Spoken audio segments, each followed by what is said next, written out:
हमसे आके सामने करके दिखाओ, हम बताएंगे कि कौन बी.एन. राव का क्या योगदान था, बी.एन. राव की कितनी ताकत थी संविधान बनाने में, उनका क्या योगदान था और बाबा साहब का क्या योगदान था। आमने सामने बैठकर डिबेट करो, जब पता लगेगी पूरी कॉन्स्टिट्यूशन डिबेट पढ़कर देख लो, पता लग जाएगी आपको। 9 भाषा का ज्ञान, 32 डिग्रियां और विदेशों से प्रोग्राम ऑफ रुपीज और भारत के जो रिजर्व बैंक की स्थापना, हिंदू कोड बिल, महिलाओं के लिए अधिकार, लेबर लॉ कानून बना, सारी जितनी घाटियां, दामोदर घाटी, उनको करवा। तो बाबा साहब इतने अकलमंद थे, सलाह तो उससे ली जाएगी जो उससे ज्यादा अकलमंद होगा बाबा साहब से। तो बी.एन. राव सलाहकार तो थे, लेकिन बाबा साहब ने सलाह ही ना ली, तो वो तो नलैंड वॉइड रहा, उसकी सलाह किस काम की रही भाई।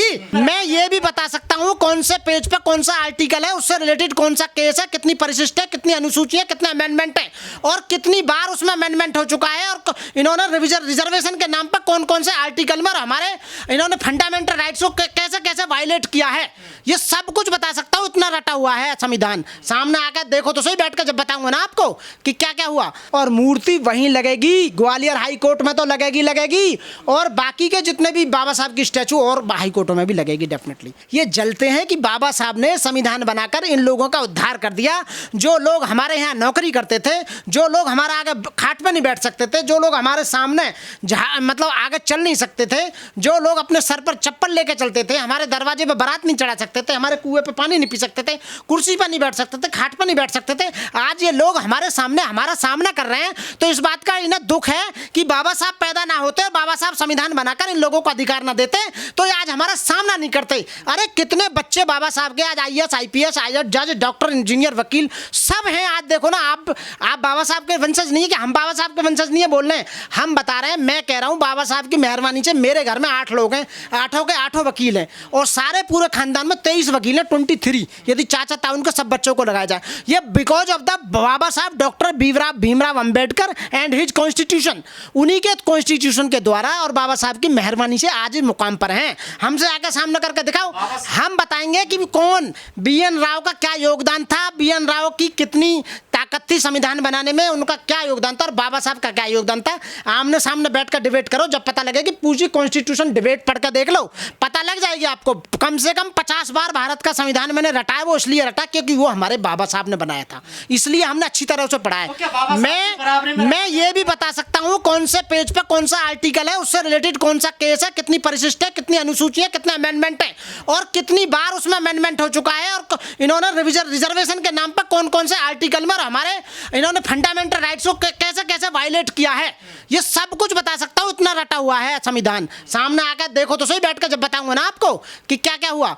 तो ऐसे कहने से या बंद कमरे में केवल एक डिबेट करने से आप आके वहाँ बाबा साहब की गलतियाँ छांटोगे, बाबा साहब का अपमान करोगे और उसको बी.एन. राव को आगे बढ़ाओगे, उन लोगों पर यार FIR दर्ज होनी चाहिए। ये देश के अच्छा, मैं सबसे बड़ी बाबा साहब के बराबर रख सकते हैं बी.एन. राव, मैं सबसे बड़ी गलती इसमें सुप्रीम कोर्ट की मानता हूँ। बाबा साहब ने संविधान बना के दे दिया, अब यहाँ देश के अंदर 3 जो है ना संस्थाएं वो काम कर रही हैं। यस, तो विधायिका सुप्रीम है, तो सुप्रीम कोर्ट को ये पावर है कि वो कैसे देखेगा कि कोई कानून गलत बना है सही। तो संविधान का जो रक्षक है वो सुप्रीम कोर्ट है, तो इसका मतलब है कि संविधान के लिए कोई कुछ भी बोलकर चला जाएगा, संविधान के कोई कुछ भी कह देगा। संविधान का कहीं खूब धज्जी उड़ रही है, संविधान की शपथ ले रहे हैं मंत्री बनने के बाद, प्रधानमंत्री बनने के बाद, कि मैं संविधान की शपथ लेता हूँ। आज से पहले लोग कहते हैं कि संविधान बदल देना चाहिए, संविधान खराब है, आज कह रहे हैं संविधान हमने लिखा है। हाँ, अभी तो ये कहेंगे कि बाबा साहब हमारे थे, नु कहेंगे बाबा साहब हमारे थे, तुम्हारे कैसे, उन्होंने हमें अपनी लड़की ब्याही थी, फिर तो ये कहेंगे आने वाले समय में कहेंगे ना, कहेंगे अपना बना लेंगे, पूजेंगे। तो भाई मैं ये कह रहा हूँ ये कुछ भी कर सकते हैं। सारे देश की पोस्टों पर, संविधानिक पोस्टों पर 3% ब्राह्मण ने कब्जा कर लिया है, आप देख लीजिए पूरी तरह से। अब इन्हें मात्र 8% जो सरकारी नौकरियों में SC ST OBC माइनॉरिटीज मुस्लिम है, ये इन्हें पच नहीं रहा है। अब तो ये भी कह रहे हैं बर्मा का भी संविधान उन्होंने लिखा था बी.एन. राव ने। हाँ, बनवार का क्या, उनको पूरे वर्ल्ड के सबको उन्होंने लिख दिए सारे, उनका काम ही क्या था, संविधान एक्सपर्ट थे वो तो नहीं सर। ये सारी बातें गलत हैं। 45 रुपए ले रहे थे पर डे और बी.एन. राव ने मना कर दिया कि मुझे इतना सौभाग्य प्राप्त। ना, मैं ये कह रहा हूँ भैया, उस समय से लेकर 80 साल में कोई ब्राह्मण पैदा ही ना हुआ जो ये कह सकता था कि बी.एन. BN राव ने संविधान लिखा? 80 साल बाद कैसे याद आई है भाई तुम लोगों को? पहले से याद क्यों नहीं आई थी तुम्हें? क्या आप दिखाओ तो सही, कैसे उसका उनका योगदान तो दिखाइए। संवैधानिक सलाहकार बना दिए। योगदान तो बाबा साहब ने माना, उन्होंने अपनी स्पीच में खुद कहा कि आंशिक रूप से भैया एक किताब में लिखा हुआ है बाबा साहब ने कि वो जो BN राव थे वो संवैधानिक सलाहकार थे। 9 भाषा को ज्ञान, 32 डिग्रियां और विदेशों से प्रोग्राम ऑफ रुपीज और भारत के जो रिजर्व बैंक की स्थापना, हिंदू कोड बिल, महिलाओं के लिए अधिकार, लेबर लॉ कानून बना, सारी जितनी घाटियां, दामोदर घाटी उनको करवा। तो बाबा साहब इतने अकलमंद थे, सलाह तो उससे ली जाएगी जो उससे ज्यादा अकलमंद होगा बाबा साहब से। तो BN राव सलाहकार तो थे, लेकिन बाबा साहब ने सलाह ही न ली, तो वो तो नलैंड वोइड रहा। उसकी सलाह किस काम की रही भाई? आप बताइए। तो बाबा साहब से ज्यादा तेज होगा पढ़ा लिखा, तभी तो 8 महीने में इतना। तो बाबा साहब से तुलना नहीं हो सकती। अरे कोई सवाल ही नहीं यार, बाबा साहब तो उगते हुए सूरज हैं यार। सूरज को सलाम है भाई बाबा साहब को। तो मैं कह रहा हूँ, मैं कह रहा हूँ जन्म ले लेके अभी बाबा साहब को ये जीवन कम पड़ जाएगा यदि बाबा साहब को पढ़ा जाए। हर व्यक्ति, पूरे देश की महिलाओं को उसमें सलूट करना चाहिए, बाबा साहब का गुणगान करना चाहिए, पूजा करनी चाहिए। और सारे जितने SC ST OBC माइनॉरिटी जो बहुजन है सबको उनकी पूजा करनी चाहिए। लेकिन एक सवाल खड़ा होता है, अगर ये पंडित लोग जो हैं, अनिल मिश्रा या जो ब्राह्मण महासभा कह रही BN राव ने संविधान लिखा है, तो फिर उन्होंने विरोध क्यों नहीं करा हिंदू कोड बिल का? BN राव के क्यों नहीं पुतले फूंकते ये लोग? बिल्कुल, मतलब बाबा साहब ने जब कोड बिल लिखा, हिंदू कोड बिल, महिलाओं के पुतले फूंके तो उनका विरोध हुआ? बिल्कुल हुआ था। और सुनो, तो BN राव का क्यों नहीं विरोध हुआ? साइमन गो बैक के नारे लगाए गए जब आप लोगों की स्थिति को देखने के लिए साइमन कमीशन गठित किया गया। जब बाबा साहब ने वहां जाकर बोला कि हमारी स्थिति बहुत खराब है और पिछड़े हुए लोग हैं हम, हमारी स्थिति को देखा जाए, तो जब अंग्रेजों ने साइमन कमीशन गठित किया, उस जमाने की हिंदू वाहिनी जितने भी थे, ये सारे लोगों ने विरोध किया। क्योंकि इन्हें तो भाई ये हमें चाहते नहीं थे कि हम लोग ऊपर बढ़ें, और ना आज चाहते हैं हम ऊपर बढ़ें। इन्होंने हमारे सारे अधिकार ख़त्म कर दिए, हमारी सारी ज़मीनें छीन ली, इन्होंने हमारे जंगल छीन लिए, हमसे हमारा पानी ख़राब कर दिया। इन्होंने जानबूझकर हमारे पानी को ख़राब कर रहे हैं। नीचे अपने पानी की बोतलों को 20 रुपये की बोतल बेच रहे हैं। ऐसे लोग हैं भाई। बोलते क्यों नहीं है तुम? सच्चाई है भाई, ये बिल्कुल सच्चाई है। तो आप केवल ड्रामा कर रहे हैं और देश में एज इट इज बना। ये ज़्यादा दिन लंबा चलेगा नहीं, कुछ नहीं चलेगा ये। तो साथियों, बाबा साहब का मुकाबला नहीं है। बाबा साहब इस देश के लिए सूरज हैं और वो हमेशा मैसेज देते रहेंगे हमारे समाज को, हमको, और हम ऐसे बोलते रहेंगे कि बाबा साहब ने हमें अधिकार दिया है। साथियों, तो पूरा संविधान का निर्माण बाबा साहब ने किया और मूर्ति वहीं लगेगी, ग्वालियर हाई कोर्ट में तो लगेगी, और बाकी के जितने भी बाबा साहब की स्टैचू और हाई कोर्टों में भी लगेगी डेफिनेटली। साथियों, मूर्ति तो डेफिनेटली वहीं लगनी है। जजमेंट भी पास हो चुका है। हमारे जो हमारे चीफ जस्टिस रहे हैं आदरणीय सुरेश कैद जी, उन्होंने जजमेंट में लिख के गए हैं बाकायदा। और मैं ये कह रहा हूँ जितनी लेट से लगे मूर्ति उतना ही ज़्यादा फायदा है। क्या फायदा होगा उससे? क्या है कि जो मध्य प्रदेश के अंदर बहुजन आंदोलन जो दब चुका था, जो कम पड़ गया था, जो धीमा पड़ गया था, जो बहुजन आंदोलन की गति धीमी पड़ गई थी, वो इस मूर्ति को लेकर वो आंदोलन दोबारा से जीवित हो गया है। और पूरे मध्य प्रदेश के अंदर आंदोलन इस तरह से चल रहा है कि जितने भी बाबा साहब के नाम पर, बहुजनों के, महापुरुषों के नाम पर जितने भी हमारे सामाजिक संगठन हैं, वो तैयार हैं पूरी तरह से। वहाँ ग्वालियर जा रहे हैं, मध्य प्रदेश में जा रहे हैं, बल्कि संपूर्ण देश में ये बहुत बड़ा विषय बना हुआ है।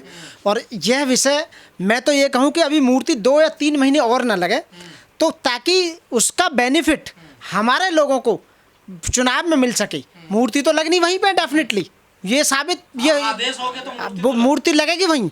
लेकिन इतनी थोड़ी और देर से लगेगी मूर्ति, तो बहुजन आंदोलन, जो लोग हट गए थे उस आंदोलन से जुड़ जाएंगे, और जुड़ने के बाद वो हम सत्ता में दोबारा से वापसी कर सकते हैं। जैसे बहुजन समाज पार्टी दोबारा से सत्ता में। ये तो मूर्ति की बात रही। अब कह रहे हैं कि बाबा साहब संविधान निर्माता नहीं है। ब्राह्मण सभा देखिए बड़ा प्रोग्राम कर रही है, दिल्ली तक आ गए हैं वो, ग्वालियर के वकील। देखो, आप जो कह रहे हैं, जो जिस व्यक्ति ने कहा है कि बाबा साहब संविधान के निर्माता नहीं है, मैंने गूगल करके देखा। गूगल में मैंने लिखा कि who is the father of the constitution and who is the maker of the constitution, मैंने उसमें लिखा है। तो गूगल भी यही बता रहा है कि doctor BR Ambedkar is the father of the Indian constitution and written by the doctor Bhimrao Ambedkar. उसमें सीधा सीधा लिखा हुआ है। BN राव के बारे में मैंने लिखा। BN राव के नाम पर ना तो कोई बुक आई लिखी हुई, BN राव ने कोई बुक लिखी हो। बाबा साहब के नाम पर लिखी तो हिंदू कोड बिल और बहुत सारी ऐसी बुक्स हैं जो बाबा साहब ने लिखी हैं, बहुत ही पूरी लिस्ट आ गई है। BN राव केवल एक आंशिक सलाहकार थे, आंशिक योगदान था। तो सलाहकार में भी आंशिक योगदान उनका, संविधान समिति के सलाहकार, हाँ, उसमें भी आंशिक योगदान था उनके। एक सवाल यहाँ ये उठता है, जो ब्राह्मण है 8 महीने में 80% संविधान बन चुका था, तो फिर 20% जो था 2 साल 11 महीने 18 दिन लगे उसे 20 दिन में, मतलब बनने में 20% को बनने में 2 साल 11 महीने 18 दिन लगे। और BN राव इतना होशियार था कि उसने 8 महीने में 80% लिख दिया। तो ये बात बिल्कुल गलत है। BN राव जाति से ब्राह्मण थे। इन ब्राह्मणों ने केवल बाबा साहब को क्रेडिट ना जाए, 80 साल बाद आपको आज याद आ रही है कि असली जो मसौदा तैयार किया था वो BN राव ने किया था। ये बात बिल्कुल गलत है। आप डिबेट में देख लें, लास्ट आप जो कॉन्स्टिट्यूशन डिबेट देखें उसमें भी बाबा साहब ने कहा था और सब ने कहा था, और खुद BN राव ने कहा था कि मेरा कोई उसमें ज़्यादा योगदान नहीं है। पूरा योगदान इसका बाबा साहब अम्बेडकर को जाता है। बाबा साहब अम्बेडकर ने रात दिन मेहनत की। 7 लोगों में जो और भी जो 6 लोग थे, वो भारत के संविधान को बनाने में उनका कोई योगदान नहीं रहा। सारी जिम्मेदारी बाबा साहब के ऊपर आके पड़ी और बाबा साहब ने अकेले ने 2 साल 11 महीना 18 दिन रात दिन मेहनत करने के बाद संविधान बनाया। आज गूगल कर लो, कुछ भी कर लो, बाबा साहब ने बौद्ध धम्म पे किताब लिखी, बाबा साहब ने हिंदू कोड बिल लिखा, बाबा साहब ने बहुत सारी बुक्स लिखी। लेकिन BN राव को आपको कोड कर लीजिए, BN राव साहब ने एक भी अभी तक कोई राइटर, कोई बुक्स को कुछ लिखा ही नहीं है।